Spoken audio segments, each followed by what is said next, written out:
सब का खिल लेमुआ लेमु कहा है लेमुआ के जी बतावा तो कहले आ देखो तो कितना बड़े सब लेमुआ कहे यही सब लेमुआ कहा थी आइए का तोरा बोलिए तो लो हाँ जो तू बुढ़ारी में लेमुआ कह दू बा लेमुआ कहिया और लाली लाली आखिया देखावा हन मोर राजावा जी लाली लाली आखी देखावा हन करे जावा ए धानी मात जाहू तो सी बच ए धानी घर मेरा धानी मात जाहू तो सी बचरच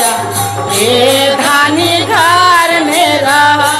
धानी तो हूँ हाओ नायन ए धानी घर मेरा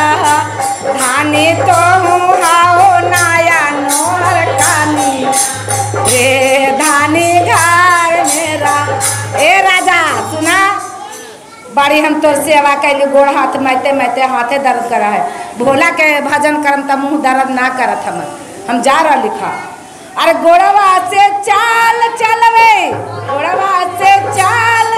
ए हाथावा से काम करवे गोड़वा से ए मुखावा से करवे हरि भजनिया